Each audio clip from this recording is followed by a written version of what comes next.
Olá, boa noite a todas, boa noite a todos. Sejam muito bem-vindas, muito bem-vindos a mais uma live da Mais com Humores. E começamos um período muito especial, iniciou ontem a campanha Maio Furtacor de apoio à saúde mental materna. Então convido vocês a seguir o @Maio Furtacor. E eu faço parte, junto com nossa convidada de hoje, dos representantes em São Paulo. Então, convido vocês também a seguir o ondafurtacor.sp, para quem é de São Paulo, ou procurar na sua cidade as diferentes ações. Vamos esperar a Natália conectar? A Natália está por aqui, vamos esperar ela mandar a solicitação. Gente, hoje eu estou muito animada. Vamos receber a Natália Aguilar, que é psicóloga perinatal e autora de 2 livros. Ela vai contar tudo isso para a gente. Vamos falar dos desafios e dos lutos na maternidade. Um tema bem relevante, bem importante. Então, fique aqui com a gente, se acomodem no seu assento, já já a gente começa. Natália, você consegue mandar sua solicitação? Ainda não apareceu para mim. Agora apareceu. Só um instantinho, gente. Já já ela aparece. Ah, apareceu que você recusou, Natália. Vai ter que mandar de novo. Gente, enquanto isso, eu vou me apresentar, né? Quem não me conhece, eu sou a Cristel Maillet, sou a criadora da Mais com Humores, com esse sotaque, né? Eu sou francesa. E aí, deixa eu ver, que ela tá tentando entrar ao vivo. Só um instantinho, gente. Já mandei, já aceitei, Natália. Agora sim. O Instagram não trollou a gente hoje, né? Eu estou te vendo, gente. Vocês não têm noção como eu estou muito feliz de ver a Natália, porque ultimamente o Instagram está de mal comigo e de mal com ela. Algumas vezes a gente não consegue enxergar a outra pessoa. E isso é desesperador.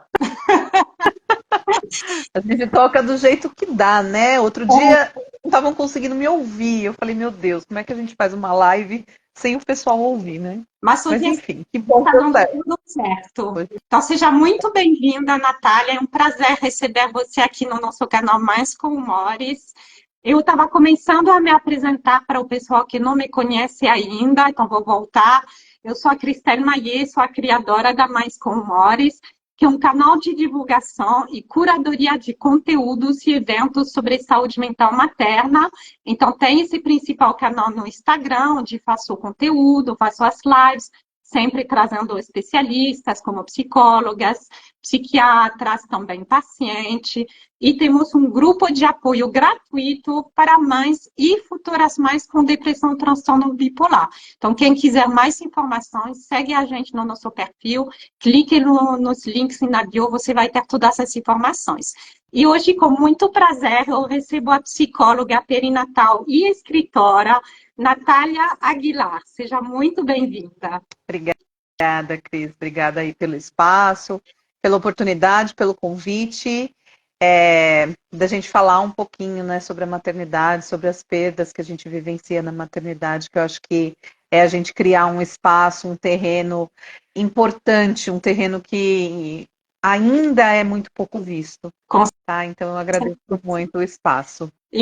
Imagina, aí a gente fez essa live em comemoração à campanha Maio Furtacor, que se iniciou ontem, no mês de maio, mês das mães. Essa campanha promove maior conscientização e defesa da saúde mental materna. Então, é uma campanha democrática, partidária, sem fins lucrativos, e convidamos vocês também a participar através de ações, através de marcha, através de live. Toda ação é bem-vinda. Então, sigam no @maio_furtacor e sigam ondafurtacor.sp para as ações de São Paulo Paulo ou procurem o Onda Furtacor da sua cidade para conhecer um pouco mais da campanha. Eu vou apresentar a Natália, né? Ela é psicóloga perinatal, especialista em luto, mãe de 4, uma criança, um bebê no céu e 3 aqui. Então, ela é especialista que vivenciou realmente o luto, né? Ela busca contribuir para que mais mulheres se enfrentem no período da gestação, parto e puerpério de maneira menos solitária, buscando reconhecer e ressignificar suas perdas e lutos de maneira mais natural e leve. Ela é a autora organizadora do livro Psicologia Perinatal, Caminhos de Planejar, Conceber, Gestar e Cuidar, e também coautora do livro Os Desafios da Maternidade, com o capítulo O Luto da Mulher no Puerpério. Então, tudo a ver com o nosso assunto de hoje, né? Que o título da nossa live é Os Desafios e os Lutos na Maternidade. A gente vai focar muito nesse período perinatal, que é o período que engloba a gravidez, parto, pós-parto e puerpério. Então, eu queria que você começasse para nos contar um pouquinho quais são os principais desafios desse período perinatal. E talvez você pode começar como a perinatalidade vai da gravidez até o puerpério, o que a gente chama de puerpério, porque tem muita gente chegando aqui que não conhecia o tema perinatalidade e com certeza não conhece o tema puerpério. Sim. Bom, boa noite a todos, né, que estão aqui. Primeiramente, é importante a gente compreender que o termo perinatalidade, ele é um termo que é muito amplo, que às vezes ele começa lá atrás, quando uma família, uma mulher, ela começa a planejar, fazer o planejamento de uma família, fazer o planejamento de uma gestação. A gente vive numa sociedade em que meninas, né, ainda são induzidas mais a brincar lá com a bonequinha. Então, muitas vezes, essa perinatalidade, ela vai começar lá atrás, lá nesse ideal de, eu sou a mamãe, a boneca é a filhinha. Não de uma maneira assim muito concreta, mas nós vamos sendo ensinadas a isso. Então, a perinatalidade, ela começa já aí. E daí, fazendo ali, né, o planejamento familiar, muitas pessoas não fazem, né? Mas geralmente a gente vai pensar mais na perinatalidade quando uma gravidez acontece, tá? E aí, quando uma gravidez acontece, a gente entende que muitas vezes a gente vai falar lá de depressão pós-parto, lá no período do puerpério, que eu vou falar já já, né? Que período que é esse? Mas a gente esquece de olhar para as angústias e para as questões que a mulher ela vivencia dentro da própria gestação.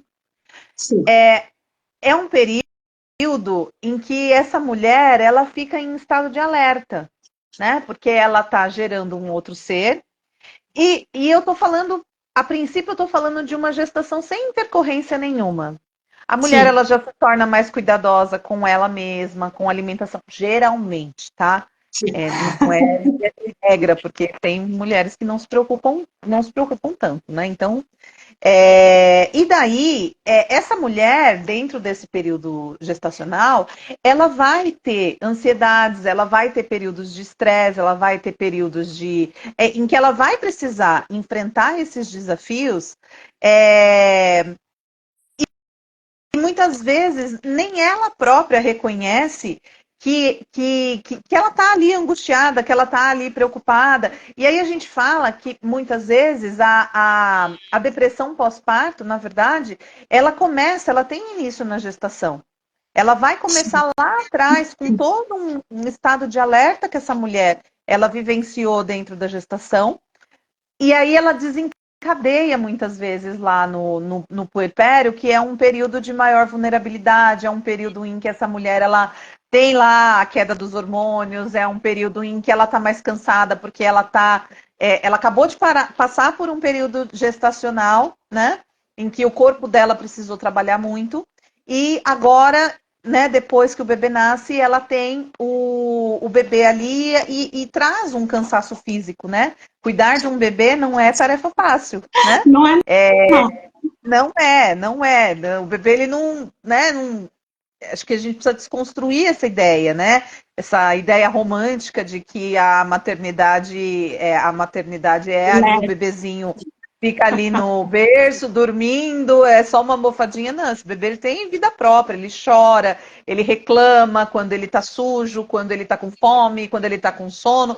E essa mulher, ela vai tendo que dar conta disso, tá? Então, esse termo perinatalidade, ele vai abranger desde lá, né? Então, a gente falou, né, do planejamento familiar, aí a gestação, que é onde a gente vai pensar mais nesse termo, no parto e no puerpério, né? E aí, no parto, essa mulher, a gente fala que, assim, a mulher, ela precisa voltar a ser protagonista, né? No parto, porque antigamente as mulheres, elas eram protagonistas, elas que o parto era uma cena feminina, era uma cena que só entravam mulheres, né? Os partos eram feitos em casa. E aí, com o surgimento, né, dos hospitais, né, da especialidade da ginecologia, os médicos, eles foram tomando conta dessa cena, e hoje em dia o que a gente tem, né, são mulheres que ficam nas mãos dos médicos e que Sim. acabam não sendo protagonistas desse momento, que é um momento único da vida da mulher, Muitas né? bolas, né? É um Você momento. sabe até que eu sou francesa, né? Eu fiquei assustada no Brasil com as taxas de Sim, cesárea. sim. A cesárea, ela é claro que a gente não pode desmerecer a cesárea, porque a Não, cesárea, ela salva muitas vidas, mas ela é muito mais cômoda para a mulher, ela é mais cômoda para a família, ela é mais cômoda para os médicos, porque tudo é agendado. Só que daí, esse lugar, né, de protagonismo deixa de ser da mulher, né? exatamente. Muitas vezes a gente fica. E assim, e eu vou dizer também, eu acho que tem como, né? Muitas vezes, como a gente se submeter a uma cesárea, e a mulher continuar sendo protagonista do seu corpo, continuar fazendo escolhas a respeito do seu próprio corpo. Né, a respeito do que ela quer. Tudo bem, vai ser uma cirurgia, vai precisar dos médicos, vai precisar dos enfermeiros, vai precisar de um centro cirúrgico, mas essa mulher, ela ainda assim pode fazer algumas escolhas que coloquem ela de novo nesse lugar de protagonismo. Né? Perfeito. Hoje em dia a gente fala muito, né, das cesáreas humanizadas, né? Que nem é um termo que eu gosto tanto, porque eu acho que deveria todas elas serem humanizadas, mas é meio que o que está na onda dizer. E eu posso eu posso dizer também como conhecedora, porque eu sou mãe de gêmeas. E as minhas filhas, elas saíram, nasceram via cesárea, né? E elas saíram do centro cirúrgico no meu colo, mamando. Ó, Então, isso foi respeitado, sabe? Num momento que eu nem tinha tanto conhecimento assim da psicologia perinatal, mas o hospital que eu tive elas vem com essa linha de trabalho e elas ficaram comigo o tempo todo, elas não foram separadas em nenhum momento. Né? Então eu acho que assim tem como a gente fazer de um jeito mais bacana, de um jeito em que a mulher ela se sinta mais acolhida, mais à vontade e protagonista deste momento que é dela, né? Então assim, né? Falando do momento do parto, né? E a perinatalidade também ela inclui o momento do puerpério, que o é tal do puerpério, o o que que tal é? do puerpério. Então, biologicamente, na visão médica, o puerpério ele é conhecido como os primeiros 45 dias pós-parto, que é entendido como o período em que o corpo da mulher volta ao normal pós uma gestação, tá? Mas psicologicamente, a gente entende que um puerpério ele dura muito mais do que 45 dias. A gente fala que pode durar até 3, 4 anos, dependendo da forma como essa mulher e esse bebê vão se adaptar à nova realidade. Porque o nascimento de um filho, ele muda a realidade de uma família, em Muita. especial da mulher, da mãe. Então, essa mãe e esse bebê, eles estão ali se conhecendo. A gente usa até um termo que o bebê, quando ele nasce, ele é um estranho íntimo, Porque Ah, ele estava ali intimamente na gente, né? Se desenvolvendo dentro da gente, mas quando ele nasce, pra gente ele é um estranho, porque a gente não conhece. A gente não conhece o gosto dele, a gente não conhece a forma. E nem ele, na verdade, conhece. Ele só conhece o mundo intraútero. Então, quando ele vem para fora, ele também está conhecendo esse mundo de fora. E aí é nessa relação, né, que as coisas elas vão acontecendo. Eu digo que assim, a mulher ela não tem instinto, né? Ela tem comportamento, ela tem a relação que vai ajudá-la no processo de entender que ele tá com a fralda suja, por isso que ele tá reclamando, ele tá com ele tá com fome, por isso que ele tá chorando. Ela vai entendendo isso dentro da relação, mas numa relação em que ambos estão ali juntos, né? sim. Tem uma Teoricamente. dependência, né? Uma dependência física, É. emocional muito forte. Isso, isso. E aí a gente até meio que, né, meio que abomina um pouco essa ideia, né, de que a mulher ela nasce um bebê, nasce um instinto. Não, porque isso traz mais cobrança para essa mulher que já está se sentindo sobrecarregada, porque ela fala assim, puxa, cadê aquele instinto que todo mundo falou que vinha? Eu não estou sentindo isso. Eu não tenho a menor ideia do que eu faço com o meu filho. E aí a gente vai precisar aprender junto com ele na relação o que que a gente vai fazer e de que forma que a gente vai agir, É. né? E eu acho que tem um comentário aqui da Fátima que falamos, conhecemos o bebê real, e que essa questão do instinto é uma construção. Acho que a gente Exato. concorda exatamente com isso. Obrigada, Fátima. Isso. A gente precisa, né, quando um bebê nasce, a gente precisa desconstruir essa ideia, essa idealização que a gente faz do bebê, né, para a gente poder aceitar esse bebê que a gente tem, que é o bebê real de fato. Né? E aí, nesse processo, né, que eu acho que, na verdade, eu acho que assim, em tudo na nossa vida a gente tem ganhos e perdas. Mas eu acredito muito que no puerpério a gente tem muitas perdas, né? A gente tem perdas assim em todos os âmbitos, né? Perdas no âmbito biológico, no âmbito psíquico e no âmbito social. Por isso que você fala do luto, porque o luto é ligado a essas perdas. Isso. A gente entende que o luto ele é uma reação natural e esperada a todo e qualquer tipo de perda significativa que a gente tenha na vida. Então, por exemplo, a perda da liberdade para uma mulher que acabou de se tornar mãe, ela pode ser vivenciada como um luto, né?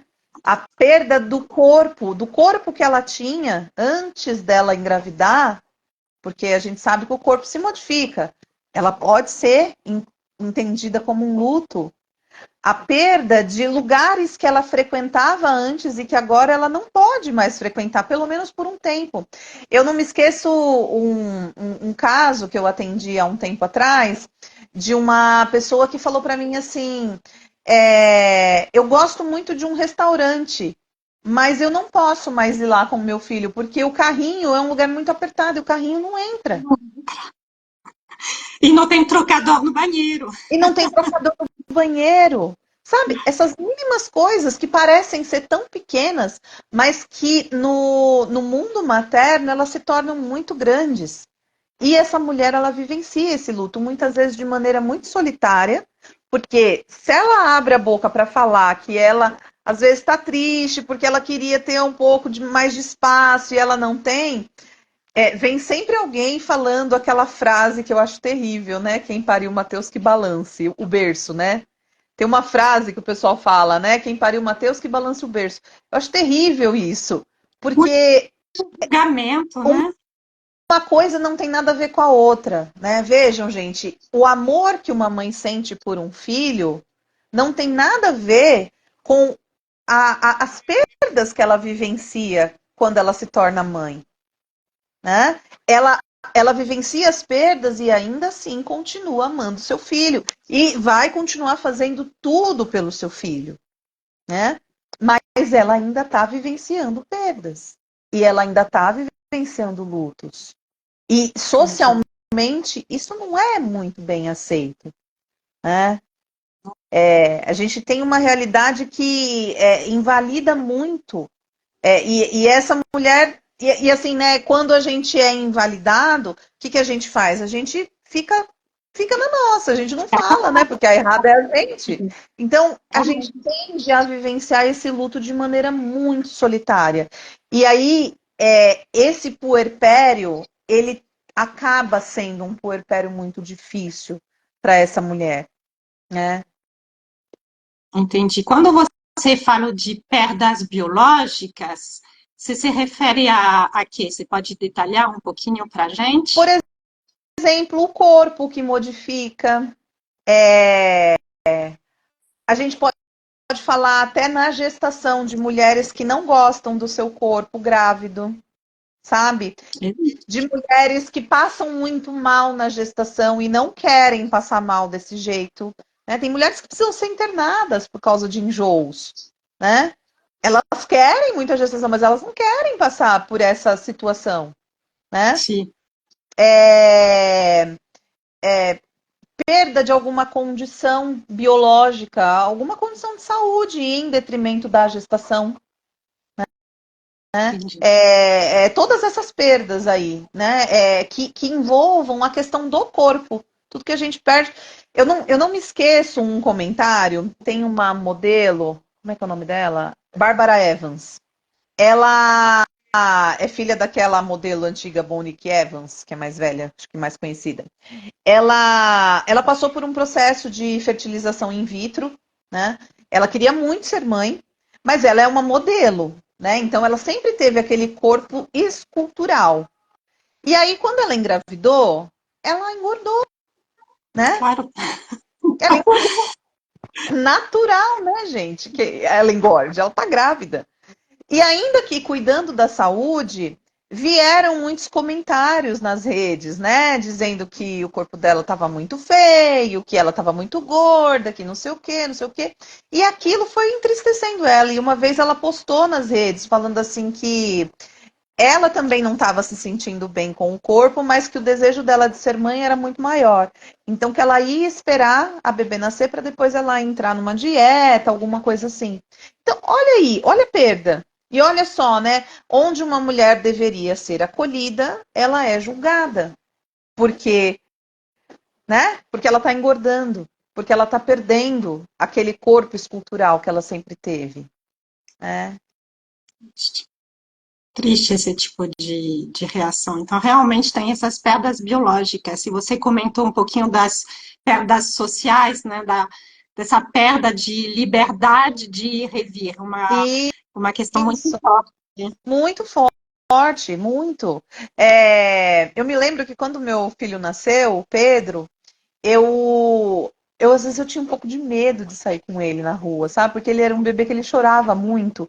E ele tinha um choro assim que ele gritava, que todo mundo ouvia. E eu falava assim, meu Deus, o que eu faço? Sabe? E aí ele chorava e todo mundo olhava para mim. E aí eu falava assim, não, então tá, então eu vou ficar em casa, não vou sair, sabe? E aí a gente vai perdendo esse lugar de convívio, esse lugar de sociabilidade, esse lugar social. É, isso que eu falei, né, dessa pessoa que comentou comigo, né? Eu não posso ir no restaurante que eu sempre gostei, porque o carrinho não entra aqui. E como que eu vou trazer o meu filho aqui e não trazer o carrinho e ficar aqui nesse ambiente apertado? Tem ambientes, gente, que a gente frequenta, que nós adultos frequentamos, que não são ambientes para criança, né? Não são. E a gente vai, pelo menos por um tempo, ter que abrir mão disso, E né? a gente até algumas vezes perde algumas amizades com quem não tem filho. Sim. Porque assim, eu mesmo me colocou nesse lugar quando eu não tinha minha filha ainda.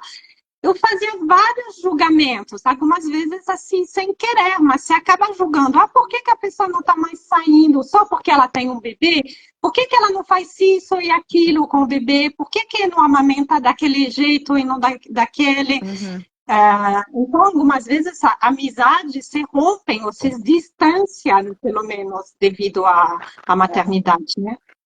E também porque assim, quando a gente sai com o filho, a gente fica em alerta no filho, né? Para o filho não se machucar, para o filho não se perder da gente. E muitas vezes quem não tem filho vai querer sentar, conversar, comer alguma coisa, tomar alguma coisa. E a gente não vai mais estar nesse lugar, pelo menos por um tempo. Uma vez um amigo comentou, né, que um colega meu me chamou para sair, eu levei meu filho, e aí ele estava querendo conversar sobre um monte de coisa, mas o meu filho não parava de correr e eu ficava com um olho no peixe e o outro no gato, sabe? E é isso, né? A vida não é mais a mesma, né? E eles passam a ser prioridades, os nossos filhos. Eles passam a ser prioridades porque nós somos ativados, né, por esse lugar de cuidador, por esse sistema cuidador que vai querer cuidar, que vai querer proteger, né? E a gente vai abrir mão de outras coisas, né? Então a Sim. gente vai abrir mão de lugares que a gente ia, a gente vai abrir mão de algumas amizades. Eu falo pro meu marido que assim, né? Vamos sair? Vamos, em lugar que tem um parquinho. Porque daí eu e meu marido a gente consegue sentar na mesa, comer tranquilo, enquanto eles estão brincando, sabe? Verdade, Né? verdade. Mas muitas vezes quem não tem filho não compreende essa realidade, sabe? E aí nós vamos sendo engolidos, né, por essas perdas que não são vistas, né? Perdas e lutos que não são vistos. Com certeza. Aí você falou também das perdas emocionais, né? Sim, né? Porque quando eu me vejo nesse lugar em que eu tenho vontade de ir em determinado lugar, ou eu tenho vontade que o meu corpo, né, volte a ser aquele corpo de antes, eu emocionalmente vou ficar também abalada. E eu vou também, muitas vezes, ficar mais indisponível para aquele bebê que precisa de mim, né? É, e quando eu estou com essa energia, né, voltada para as minhas emoções, vai ser mais difícil eu cuidar. Quando eu não consigo cuidar, muitas vezes a gente vai cair naquilo que se chama culpa, que é Hum. muito comum das Ih, nasceu uma má e nasceu uma iniciais. culpa, não tem essa expressão? Exato. E aí a gente vai começar a entrar, né, nesse looping. Eu tô falando que geralmente, tá, gente? Sim. Geralmente é o que eu vejo no consultório, né? Falando um pouco da minha própria vivência também, né? Sei lá, quando uma mulher não consegue amamentar seu filho, gera-se essa culpa, porque se gerou uma expectativa que não foi possível. Não foi possível amamentar por N fatores, sei lá, né? Com E aí a gente certeza. vai ter que desconstruir tudo aquilo que a gente idealizou do que seria a maternidade, né? Para acolher aquilo que a gente tem, que é o que é real. E é muito doloroso esse processo, porque você estava falando um pouco mais cedo na live da questão da depressão pós-parto, da depressão na gestação. Para quem me conhece, já contei um pouco da minha história aqui, mas eu tive depressão não só pós-parto, tive depressão na gravidez. Uhum, Só que isso eu não estava preparada porque não sabia que existia a depressão na gravidez. Só uhum, que quase metade das depressões pós-parto já se inicia na gravidez. Então, assim, eu não sabia o que estava acontecendo comigo, porque sempre foi muito planejada a minha gravidez, muito desejada, e eu não estava passando bem emocionalmente, porque fisicamente estava tudo bem. Mas assim, será que eu estou rejeitando o meu bebê? Nossa, não mereço essa criança. Só ficava chorando, desesperada, então não conseguia entender por que uma criança tão desejada eu não estava feliz. Não conseguia falar para algumas das minhas amigas que eu estava grávida, de tão uhum. perturbada que eu estava. E aí Sim, continua no pós-parto. Então, isso gerou em mim, você falou de culpa, gerou em mim uma culpa gigantesca. De, nossa, eu não consegui cuidar bem da minha filha nos primeiros 2, 3 meses de vida dela. uhum, O pai tive que ser muito presente. E uhum. assim, gerou uma culpa gigantesca. Depois eu fui entender que se não me cuidava, eu não tinha condição de cuidar dela. Então a gente Sim, precisa também se colocar como prioridade. sim, sim. E entender que a gente vai fazer aquilo que é possível para o momento, né? Tem uma diferença muito grande entre a gente querer ser mãe e a gente vivenciar o processo de ser mãe, né? Para algumas mulheres, particularmente, é muito difícil, né?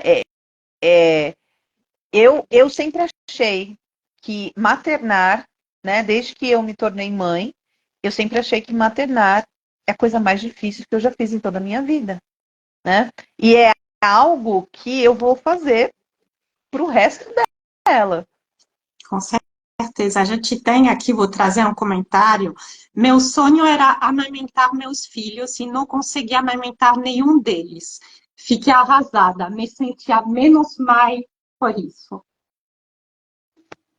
É isso, é sobre isso, né, gente?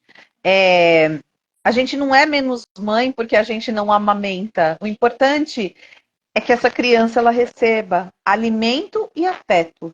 Não importa de onde vem o alimento, né? É claro que a amamentação tem toda lá a teoria de que o aleitamento materno é importante. Não é só teoria, é prática também, é comprovado, né? Mas às vezes não é possível. E aí, você é menos mãe porque você não conseguiu amamentar? E aí a gente vai invalidando, né? Porque socialmente vão dizendo pra gente isso, né? A gente vai invalidando tudo aquilo que a gente consegue fazer. Toda aquela gestação que a gente aguentou aos trancos e barrancos, sabe? Que a gente, as noites em claro que a gente fica, a gente esquece. A gente esquece porque estão dizendo pra gente, você não conseguiu amamentar? Ah, que pena, né? Ele precisava tanto disso, né? Então, são paradigmas que eu acho que a gente precisa criar espaço para falar sobre isso. E esse mês, eu acho que né, é o mês, né, não só nesse mês, né? A gente tem que fazer isso sempre, né? Mas esse mês é o mês da mobilização, né? Que todo mundo mobilizado em prol aí da saúde mental materna, porque essas coisas elas vão tirando essa saúde mental num período em que a mulher mais precisa de saúde mental, porque é um período Verdade. muito desafiador. É o período da perinatalidade, o período de maior vulnerabilidade para uma mulher desenvolver um transtorno mental. Sim, é um período de muita vulnerabilidade. É um período que essa mulher ela precisa de apoio, que ela precisa de gente do lado dela, que ela precisa de espaço também, né? Então é um período cheio de perdas, de ambivalências e que a gente precisa ir desconstruindo certos paradigmas, porque não contribuem, né? Não contribuem para esse processo. Sim. Você trouxe o tema ambivalência. Eu acho que é muito interessante, porque você pode gostar de ser mãe e não gostar de alguns aspectos, e tudo bem. Tudo bem, né? Exato. Com certeza. Uma entrevista, não vou me lembrar o nome da pessoa, mas que ela falava assim: eu amo meu filho, mas eu detesto ser mãe, né? Então, assim, É um pouco disso. é um pouco disso, porque eu acho que ser mãe é o retrato do que é a vida adulta, né? Do que é ter responsabilidade, ter horário, você ter que falar, não, eu tenho uma pessoa que depende de mim, eu tenho que levantar todos os dias para ir trabalhar por ele, né? Se eu não faço por mim, eu faço por ele. A gente deveria fazer pela gente também, né? Mas quando a gente tem um filho, a gente tem que fazer pelo filho, né? Pelo menos por um tempo, enquanto ele é dependente da gente. Então, é um processo que não tem volta. Não dá para falar, não quero mais brincar disso. Vamos mudar. Né? Vamos mudar de É o jogo. maior compromisso que a gente assina, né? Quando a É o gente se torna maior. mãe na vida toda. Sim, sim. E assim, não só a mãe, mas muitos pais também. Hoje a gente tem visto uma participação mais ativa, e eu não diria nem participação, mas pais sendo pais mesmo, sabe? Tem gente que fala, pai não é rede de apoio, pai tem que ser pai. Pai tem que ser pai. Pai não é rede de apoio. Isso mesmo. Pais sendo pais. A gente tem visto mais, né? esse movimento, que antes era deixado mais em cima da mulher mesmo. Hoje a gente vê, né? A gente ainda consegue ver, né? E muitas vezes se torna cansativo também. A parentalidade é cansativa, né? Tem muitos ganhos, é claro que tem muitos ganhos, gente. Tem muitos ganhos. É maravilhoso quando você vê, né, o bebê balbuciando, falando, o primeiro mamãe, o primeiro papai, né? E você ir vendo o desenvolvimento. É muito gostoso, é muito gratificante quando você vê que ele aprendeu alguma coisa, né, de um jeitinho que você ensinou. É muito gostoso, mas é muito cansativo também. É Sim. pauleira, né? É trabalho de domingo a domingo, né? Não tem descanso. A Fátima concorda que pai não ajuda, pai precisa exercer as funções paternas. Isso mesmo. Exatamente. E foi muito interessante quando a gente fez nossa conversa, porque eu não enxergava como um luto essa transformação da mulher para a mãe. Assim, você trouxe todos os exemplos hoje dessas perdas, desses desafios, e agora eu fiquei realmente com essa palavra luto na cabeça. E queria que agora a gente passasse para o nosso próximo tema, porque quando a gente fala de luto, o que vem primeiro é o luto de uma mãe que perde um bebê nesse período perinatal. Uhum. Então, conta um pouquinho para a gente, você que é especialista nesse tema, um pouquinho o que acontece nesse momento de uma mãe que perde um bebê, um feto, isso, uma criança. Uhum. É assim, todos os lutos eles são difíceis. A gente não vai colocar a grau de dificuldade que um luto é mais difícil do que o outro, porque o luto ele é muito subjetivo, ele depende muito da vivência e da relação que é estabelecida entre a pessoa que morre e as pessoas que ficam, tá? Então, não existe isso de um luto ser mais difícil que o outro. No entanto, o luto perinatal, eu vou chamar aqui de luto perinatal, mas entendam quando eu falo luto perinatal, perdas gestacionais, óbito intraútero, que é o que atualmente se chama do natimorto, né? Que é também um termo que eu não gosto muito, mas é o termo que é utilizado. E o óbito neonatal, que é o bebê que nasce, ele vive né, por uns dias e depois ele morre, e o óbito pós-natal. Então, entendam desta forma, tá? Esse tipo de luto, ele é um luto que, particularmente, ele é um pouco difícil, ele é mais difícil, não diria mais difícil, mas ele tem algumas particularidades. Uma dessas particularidades é a gente pensar, né, que a gente tem a morte onde se espera a vida, onde se espera toda uma vida pela frente, né? É a coisa de se romper com o ciclo natural, né? A gente não é uma morte que impacta. Quando a gente recebe a notícia de que um bebê morreu, é uma morte que impacta mais. Sim. É, um, é uma perda que uma família vivencia, uma mãe vivencia, que também, particularmente, se torna mais difícil por não dar tempo de se criar memórias com esse bebê que se foi. E a gente entende que no processo de luto, o que ajuda muito a gente são as memórias que a gente tem com a pessoa falecida. Porque a gente vai conseguindo, com o tempo, transformar essas memórias, dar um significado para essas memórias, de modo que a pessoa passe a viver dentro da gente e não fora, né? Sim. Com o tempo isso vai acontecendo, né? E quando a gente não tem essas memórias, vai se tornando mais difícil, né? Então, é como se eu recebo relato muitas vezes de mães que perdem, que é como se a história fosse esquecida, sabe? A história desse bebê que morreu.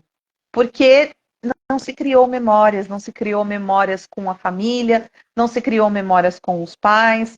Então, quando a gente lida, né, com esse tipo de luto, é muito importante a gente poder pensar nessa criação de memórias, ainda que seja da maneira como é possível. Então, às vezes, por exemplo, um teste de gravidez, uma primeira roupinha,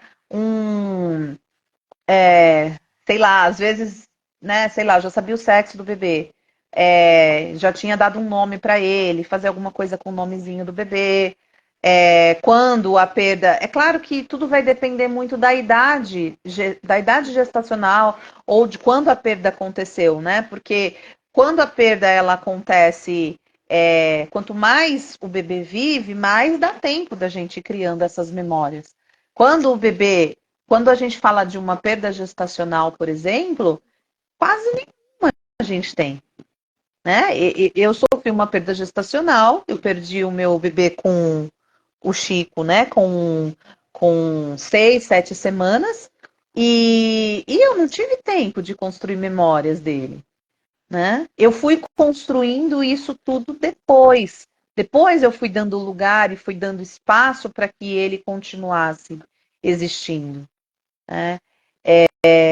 Mas Muito, muito lindo, muito importante isso, porque quando você se apresenta, você fala, eu sou mãe de quatro, um no céu e três aqui. E eu falo aqui, acho que eu nunca falei ao vivo, mas eu tive também uma perda gestacional. E hoje eu só falo, eu tenho uma filha, que é a minha filha viva. Nunca pensei em me apresentar, olha, sou Cristelle, sou mãe de dois, um no céu e uma aqui, porque também perdi ao redor dos 7 semanas de gestação e nem tinha dado tempo de dar nome ainda. Só que eu lembro até hoje daquela cena no ultrassom, quando a mulher mal colocou o negócio do ultrassom, já acendeu a luz. É assim, fica marcada, fica um trauma para a vida toda. Porque eu sim. falei, não, mas ela nem me deu tempo de ver o bebê, por que que ela já acende a luz? E aí ela me contou, olha, não tem mais batimento cardíaco e tal. Então, a lembrança que eu tenho não é da lembrança do teste positivo, a lembrança de quando ela me anunciou que tive perda gestacional. Sim, No sim. assim, eu devo ter passado por um processo de luto, mas eu não fiz o que você fez, de criar esse laço depois, de falar, não faz parte da minha família, essa história, é um bebê sim. Então é interessante assim, ter esse contraponto. É claro que assim, a gente também vai acessar, né, Cris? A gente vai fazer aquilo também que cada um vai sentir as suas próprias Sim, necessidades, tá? sim. Tem algumas pessoas que passam, de fato, por uma perda gestacional e que não entendem dessa forma e que não acreditam que aquilo já era um bebezinho, né? Essa foi a forma que eu ressignifiquei para mim, que foi importante para mim, Sim. né? Para eu dar conta do meu luto, né? E isso foi importante para eu dar conta do meu luto, né? E para cada um vai ser um processo diferente, né? Um processo subjetivo, um processo que vai levar o tempo que for, né? Às vezes as pessoas elas falam, né? Como eu falo muito, né, sobre luto perinatal nas minhas redes, as pessoas elas falam, ai, mas eu passei por um aborto também, que nem você, e eu não pensei desse jeito, e vem até às vezes com uma certa culpa. Eu falo, não, tá tudo bem, né? Essa foi a minha vivência. Se tá tudo bem para você não ter feito nada, tá tudo bem, não tem problema, né? Eu acho que cada um vai ressignificar da maneira que é possível, né? Sim. A gente tem um comentário aqui. Passei por um luto quando o meu filho mais velho sumiu. Se casou e foi morar em outro estado. O sentimento que eu tinha era que tinha perdido ele. Entrei em depressão profunda, foi muito difícil. Aí, ó, outro luto, Outro né? luto. Luto O com ninho filho vazio. e o vazio, né? É, a gente vive lutos o tempo todo, gente. A gente não se dá conta, mas a gente vive lutos A o gente não tempo todo. dá esse rótulo, né, de luto, mas É, não dá esse rótulo, mas o tempo todo. A gente vive perdas normativas do desenvolvimento quando a gente deixa de ser criança para ser adolescente. Tem perdas aí, tem luto, né? E a sim. gente não para pensar, né? Se a gente está falando bastante do luto da gestação, socialmente ele não é reconhecido como um luto, né? Esse tipo de luto, né? Ele entra muito na questão do luto não reconhecido, justamente por conta disso. tem até uma frase que eu acho ela muito forte, muito impactante, mas é meio que o que acontece, né, socialmente, que é a sociedade mede o tamanho do luto pelo tamanho do caixão. Né? E aí você pensa, se a gente está falando de uma perda gestacional que nem caixão tem, qual é o tamanho desse luto, dessa mulher, dessa família? Porque, gente, vamos pensar assim, uma mulher que desejou muito uma gestação, ela engravida, e aí ela perde esse bebê, ainda que esse bebê tenha 6, 7, 8 semanas, foi toda uma idealização que se criou. Esse bebê, ele não tem 7 semanas. Às vezes esse bebê ele tem uma vida toda dessa família, que sonhou, que planejou esse filho e que veio positivo ali. E essa família falou assim: deu certo, agora eu tô grávida, né? E aí de repente vem uma perda gestacional. A gente não tem que considerar, né? O tempo de gestação para entender, né? Como é que vai ser o luto. Mas você tá assim por causa de 6 semanas. Você ficou não sabia nem o que era, não sabia nem se. É desse Gente, tamanho. é desse tamanhinho, tão pequenininho, né? Eu lembro muito que o que eu escutava quando eu sofri a minha perda gestacional era: não, você é nova, você engravida de novo. Tá Ih, tudo a bem.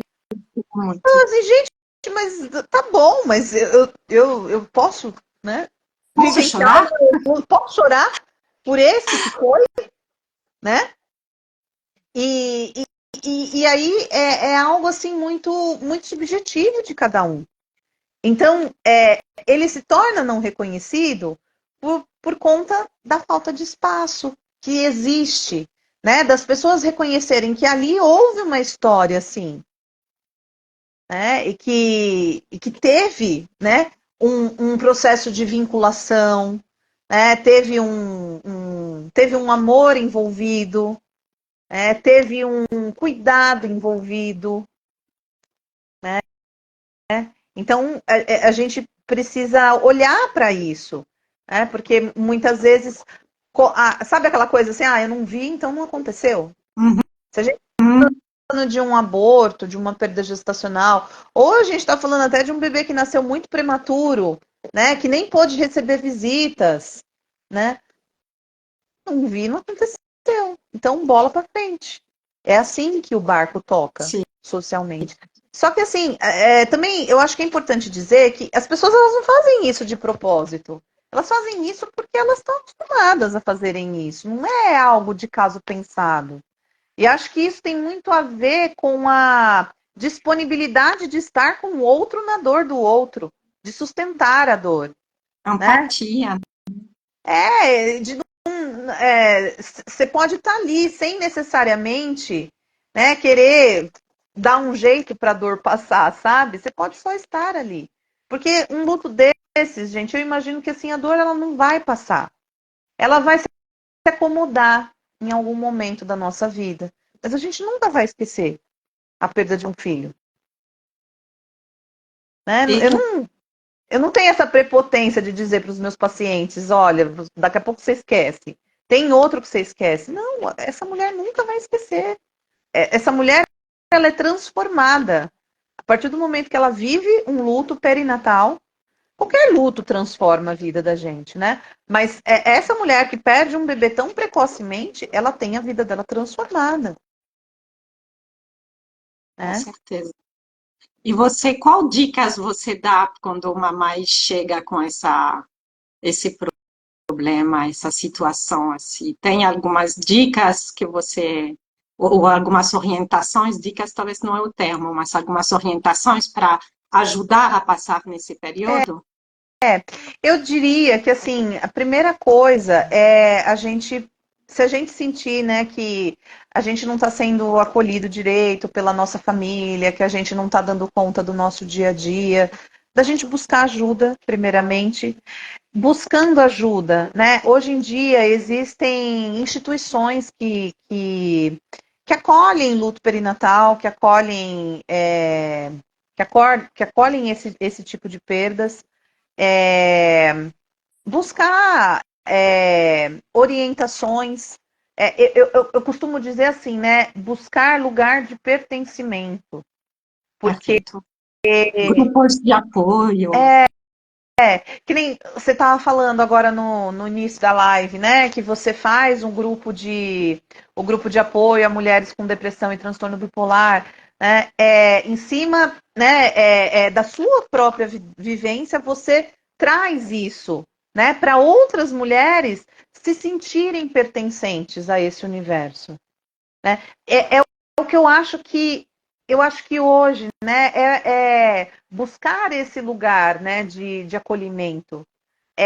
Essa dor, a gente vai crescendo ao redor dela, né? Mas para isso a gente vai precisar vivê-la. E existe uma diferença entre a gente viver sozinho e viver em companhia. Então, eu sempre sou eu sempre levanto a bandeira de que a gente talvez seja melhor viver em companhia e não sozinho. Porque se a gente vive em companhia, às vezes a gente pode dividir o peso. Né? E se a gente divide o peso, dá para a gente olhar para outras coisas. Né? Agora, não ter essa ideia de que eu vou esquecer um dia. Não, você não vai esquecer. É algo muito, muito significativo na vida de uma pessoa. Para a gente falar assim, não, vai esquecer. Vai passar. Né? Deixa o tempo resolve tudo, O né? tempo A gente cura. fica escutando muito isso, o tempo cura. É. Né? Então, eu acho que é claro que cada um é cada um, né? Então, não é uma forma de bolo que dá pra gente falar assim, olha, faz isso que vai dar certo. Mas o que eu diria, que é o que eu sempre falo, né, para as pessoas que eu atendo, para as pessoas que eu acolho, que passam por essa situação, busque pessoas, né, que tenham tido a mesma vivência que você, né? Busque partilhar isso. Se permita ser cuidada, né? Para que, Ó, né? se Porque permita ser cuidado. porque muitas vezes também a gente quer entrar numa de dar conta de tudo e a gente não deixa os outros cuidarem da gente também. Então é importante também a gente poder se permitir, a gente poder chorar as nossas perdas, E né? o papel do parceiro, da rede de apoio, né, familiares, até profissionais de saúde, né, especialistas em luto, especialistas em natalidade, hoje em dia tem muito mais recursos, né, mas é uma área ainda pouco conhecida, a psicologia perinatal, né? É uma área que está em crescimento, né? Na verdade, é um termo que hoje em dia eu nem sei muito bem como é que está nas faculdades em geral, mas pelo que eu vejo por aí das pessoas que estão se formando agora, é um termo que, bom, eu não tive na faculdade, e o que eu vejo do pessoal que está se formando agora também não tem. Às vezes tem uma pinceladinha quando fala ali de psicologia do desenvolvimento, fala ali um pouquinho da psicologia perinatal, né? Mas é, a gente tem um longo caminho, acho que pela frente, que é capacitar mais profissionais, que é levar esse conhecimento para essa área poder crescer. Hoje a gente já tem especializações reconhecidas pelo MEC, né, que dão um curso sério de psicologia perinatal, né? Então, a gente está aí caminhando, mas de fato é uma área que ainda é muito, a gente está em crescimento. E falando nisso, acho que foi muito importante o seu processo de trazer o livro, né? Então, se puder contar um pouquinho para a gente, dar um spoiler do que tem Ah, nesse sim. livro, Psicologia Perinatal. Olha o título, gente. Psicologia Perinatal, Caminhos de Planejar, Conceber, Gestar e Cuidar. Deixa eu Achei pegar muito para importante. mostrar para vocês. Espera aí. Claro, pega lá. Achei muito importante a parte de planejar e conceber, porque a gente pensa na perinatalidade como é a gestação, parto, pós-parto, puerpério.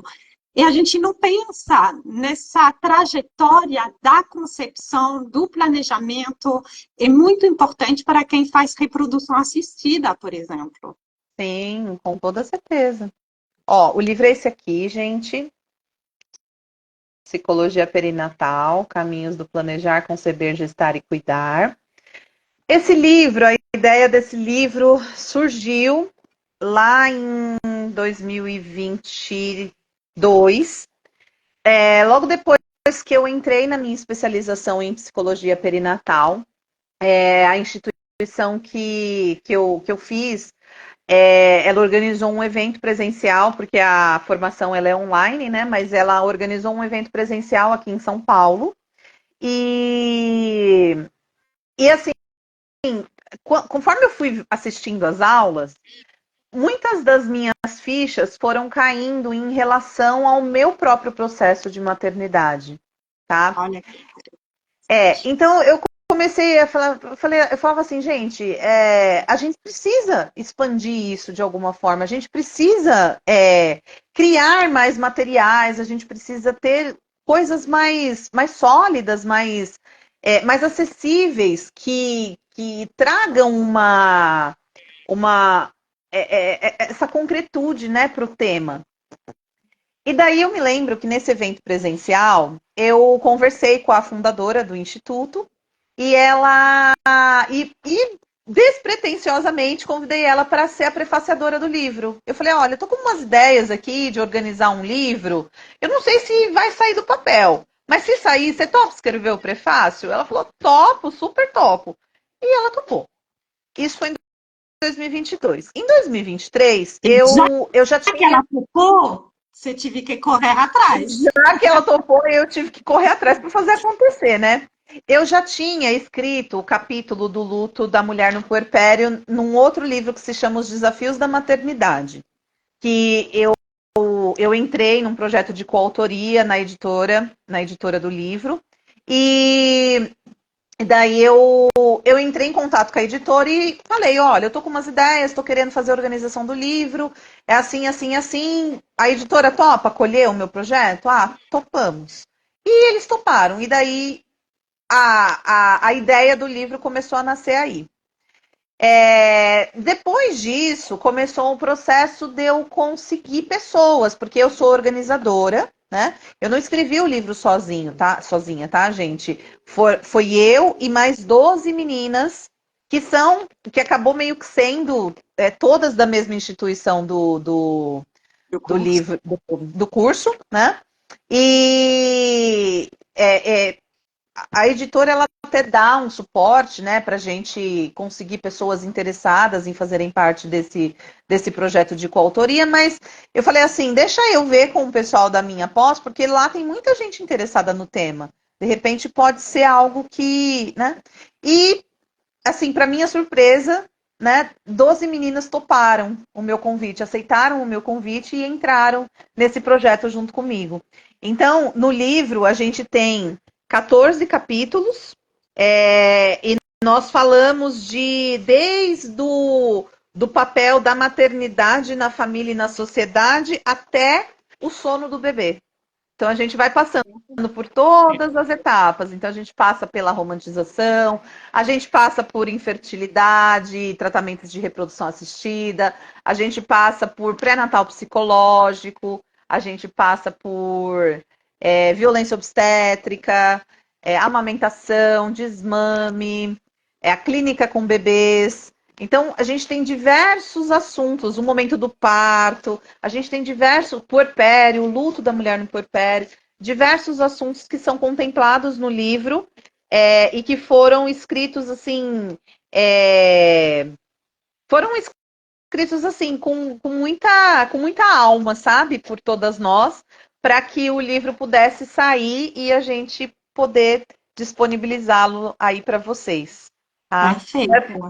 Não porque fui eu que organizei, não, gente, mas ele tá bem, tá Tá bem, maravilhoso. tá bem Então, bacana. a gente recomenda. Gente, a gente está se encaminhando para o final da nossa live. Eu queria saber se alguém tem mais um comentário, alguma pergunta. Vocês podem, quem não conhecia nossa psicóloga, escritora Natália Aguilar, por favor, seguem ela. Quem não conhecia eu e a Mais com Humores, por favor, comecem a seguir a gente. Estamos sempre por aqui fazendo live, né? A Natália está fazendo lives regulares sobre capítulos desse livro. Então, não E, perdem, se vocês têm interesse nesses assuntos, não percam essas lives. Ainda mais com o Morris, a gente faz diversas lives sobre saúde mental materna, sobre depressão, sobre transtorno bipolar, sobre a intersecção dessas doenças com os desafios da maternidade. Então, fiquem à vontade para assistir nossas lives, elas estão disponíveis no Instagram e também no nosso canal YouTube. Então, quem perdeu, pode procurar lá no nosso canal YouTube, mais com humores, que você acha todas as lives que a gente já fez, ou com a qual já participei, já fui convidada também. Gente, foi um papo muito gostoso. Queria muito te agradecer, Natália. Acho que a gente poderia falar ainda mais 1 hora desses temas. Mas sim. o tempo está contado, né? No Instagram o tempo está contado. Tá, daqui a pouco ele derruba a gente. Então, não sei, você quer deixar algum recado final para o pessoal que está nos assistindo, quem vai nos assistir depois? Uhum. Eu queria, né, novamente agradecer pelo espaço, né? Para mim é sempre um prazer falar desse tema que muitas vezes é tão difícil porque a gente trabalha com a dor do outro, né? A gente trabalha com dores, então não são temas fáceis muitas vezes da gente ouvir, né? Da gente lidar, tá?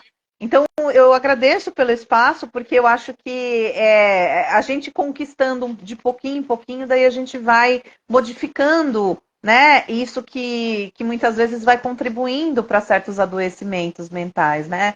E aí pedir também para o pessoal fica ligado também na programação aí do Maio Furtacor, na página do Eu e a Cris, a gente está aqui em São Paulo, então na ondafurtacor.sp, que está sendo divulgado todas as ações que vão ser realizadas aqui em São Paulo, que a gente está organizando. Então fiquem de olho também, porque está só começando o mês de maio. A gente tem muita coisa aí pela frente. E agradecer por quem ficou com a gente até agora, a você, Cris, pelo espaço novamente, tá bem? Fico à disposição para tirar alguma dúvida, se alguém quiser, precisar, tá bom? Perfeito, gente. A live vai ficar salva. Se o Instagram cooperar, claro, como sempre, mas vai dar tudo certo. E aí, quem tiver dúvidas, comentários, depois vocês colocam abaixo da live. Então, pode ser, aí a gente responde para vocês depois. Foi um prazer, Natália, receber a você. Prazer. Seja muito bem-vindo para uma próxima live, sempre será aberto Com esse canal para certeza, você. com certeza, com certeza. Eu E sou aí, sempre aberta. obrigada a quem estive com a gente ao vivo, obrigada para quem vai nos assistir depois, e a gente se encontra numa próxima live. Um beijo. Gente, tchau, tchau. Tchau, tchau.